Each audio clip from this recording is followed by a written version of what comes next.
Jean-François Barry, un chroniqueur pas comme les autres. Oh, que ça fait réagir, ça. La LHJMQ qui change de nom. En fait, les lettres d'appel seront les mêmes, mais c'est lorsqu'on les décortique qu'il y a du changement. Ça s'appellera désormais la Ligue de hockey junior maritime Québec. Salut Jean-François.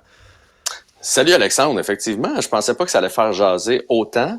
Hier, M. Cecchini, le nouveau commissaire, a dit qu'il n'y avait pas eu de pression de la part des Maritimes pour un changement de nom. Moi, j'en doute. Je pense pas que tu fais un changement comme ça en sachant qu'il va y avoir quand même un petit tollé alentour sans qu'il y ait eu de la pression. Il faut se rappeler que les Maritimes vont bien, il y a de beaux marchés là-bas, il y a des gens influents. Là. Il y a une concession qui appartient à M. McCain. Tout ce qui est McCain, là, je veux dire, hein? C'est assez gros, merci. Les frites, les jus, tout ce que tu voudras. Ben oui, il y a une concession. Il y a une concession qui appartient à M. Irving. Fait que, tu sais, je veux dire, c'est des concessions, j'imagine, qui ont quand même un certain poids dans la Ligue. Et ce que j'ai remarqué, ça fait beaucoup réagir chez les plus vieux, qui ont connu, tu sais, la Ligue junior majeure du Québec, ce fleuron et tout ça.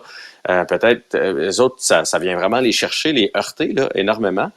Chez les plus jeunes, un peu moins. Moi, je me situe dans le milieu, Alexandre. Tu sais, j'aurais aimé ça que ça garde le nom parce que il y a un bel héritage à ça. En même temps, on garde le logo. Souvent, on dit la LHJMQ. De toute façon, c'est très rare qu'on prononce le nom au complet. Honnêtement, moi, ce qui me bug le plus, c'est que je trouve que ça se dit mal. La Ligue de hockey junior maritime Québec, ouais. Il me semble que ça se disait bien, la Ligue de hockey junior majeure du Québec. Ça se disait bien mieux avec le du Québec. Je pense que c'est... Ouais, il faut comme prendre une petite bouffée d'air frais. Mais je pense que ce qui vient nous heurter là-dedans, Alexandre, c'est que ça nous met dans le visage que le hockey est plus en santé dans les maritimes que chez nous. Que chez nous, on a de plus en plus de difficultés. Tu sais, on parle des joueurs qui se rendent de moins en moins dans la Ligue nationale de hockey. Si tu regardais les marchés en danger, à mon avis, là, dans la LHJMQ, il y a pas mal plus de marchés en danger ici au Québec que dans les maritimes. Mais maritimes, là, Halifax, là, c'est 10 000 personnes par soir, là. C'est pacté, équipe perdante, équipe gagnante. Le show là-bas, quand tu vas voir ça, ça ressemble à un show de la Ligue nationale de hockey. Du côté de Moncton, l'amphithéâtre, là, c'est extraordinaire. Donc, je pense il faut comprendre qu'on a besoin présentement des Maritimes pour avoir une ligue en santé. Et moi, ce que j'espère, c'est que ça va amener une nouvelle vision. Puis je pense que M. Cecchini, et pour l'avoir reçu en entrevue cet été à Cube, quand je remplaçais Mario Dumont, il est plus sensible à ça, la nouvelle façon de faire les choses. Là. Je sais qu'il y a des trucs qui se discutent, comme par exemple, il faut réaliser là, qu'il y a une équipe à Rouen puis il y a une équipe à Cap-Breton, Alexandre. Y a-tu déjà quelqu'un qui s'est tapé ça en autobus, Rouen-Cap-Breton? Moi, mon fils joue à Val-d'Or, là, quand les gens disent « Ouais, mais Val-d'Or, Cap-Breton, ils font ça en avion. » Non. Ils font ça en autobus. C'est toute une ride.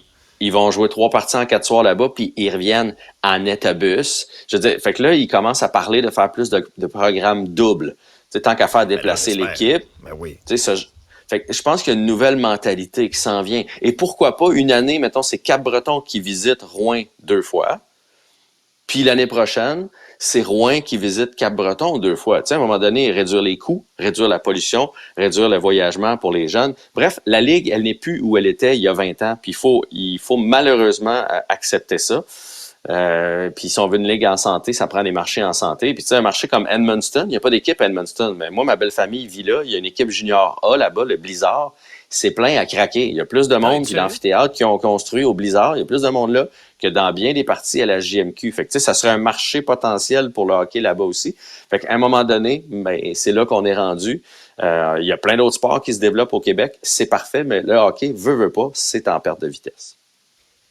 Parlant d'être en perte de vitesse, les sénateurs d'Ottawa, ça va mal. Méchant lien, hein? Pas à peu près. Non, mais une autre défaite, là, c'est une défaite de 4-2 contre les Blues de Saint-Louis.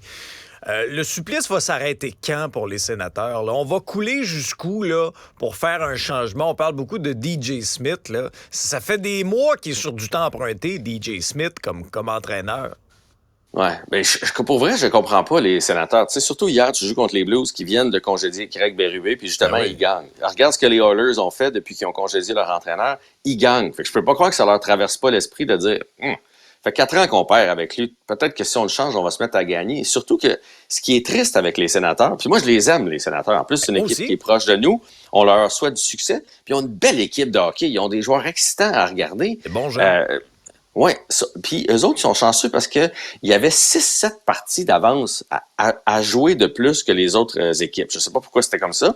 Là, ils sont rendus à 5 parties. Malheureusement, les 2 autres parties, ils ont perdu. Parce que t'as beau avoir des matchs en main, Alexandre, le but, c'est de gagner ces matchs en main-là. Sinon, ça change rien. Là, je me dis, là, ils sont à 11 points d'une place en série. Ils sont derniers dans l'Est. Ils sont en train de se creuser un trou. L'année passée, ils ont fait une poussée après les fêtes, puis ils ont manqué de jus à la fin. Là. Ils ont manqué quelques matchs pour se tailler une place en série. Mais là, ils sont en train de revivre la même chose. Mais plus ils s'éloignent, plus ils vont avoir de la misère à faire une poussée. Avec les 5 matchs en main, 11 points, tu te dis, mettons qu'ils en gagnent 3 sur 5. Et ça, c'est 6 points. Ils se retrouveraient mathématiquement à 4-5 points d'une place en série. Donc, c'est encore jouable. Mais le temps presse. Je ne sais pas qu'est-ce qu'ils attendent pour donner un coup de barre. Si c'est pas l'entraîneur, faites une transaction majeure pour amener du sang neuf. Il y a quelque chose qui se passe. Il y a trop de talent à Ottawa. C'est pas normal que cette équipe-là soit en arrière du Canadien présentement. Là. Il y a beaucoup trop. Tu sais, ils sont comme les Hawks, mais les Hawks sont en reconstruction solide. Ils sont comme les Blue Jackets de Columbus où il se passe rien. Les Sénateurs devraient être en avant de ces équipes-là présentement. T'as entièrement raison. L'histoire de l'heure, à mon avis, dans le monde du sport, c'est les Raiders. Qui honnêtement, ont fait quel retour en l'espace là, 2 matchs complètement différents. Un match il y a quelques jours qui a été disputé, c'était un résultat de match de hockey là, tu perds mettons 3-0. Et là, dans le match suivant, tu écrases ton adversaire 63-21, qui est genre un résultat de match de basket.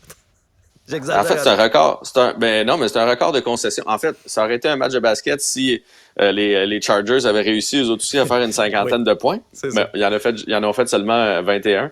Mais c'est un record de concession là, pour eux autres, de plus de points marqués dans une partie. Il y a eu 8 touchés. Tu sais, il y a des parties, des fois, 2, 3 touchés. Les équipes sont satisfaites de ça. 8 touchés, 7 à l'offensive, 1 en défensive. Donc, victoire de 63-21, 84 points. Donc, si les gens avaient parié hier ou les poolers, là, ceux qui avaient des joueurs dans ces 2 équipes-là, il y a eu vraiment une varlope, énormément de points. Malheureusement, c'est trop tard pour les Raiders. Là. C'était un match du jeudi soir qui avec 2 équipes éliminées. Là. Fait que ça soulevait pas les passions, mais ceux qui l'ont regardé en ont eu pour leur argent. C'est clair. Merci beaucoup, Jean-François. Salut là. À bientôt. Salut.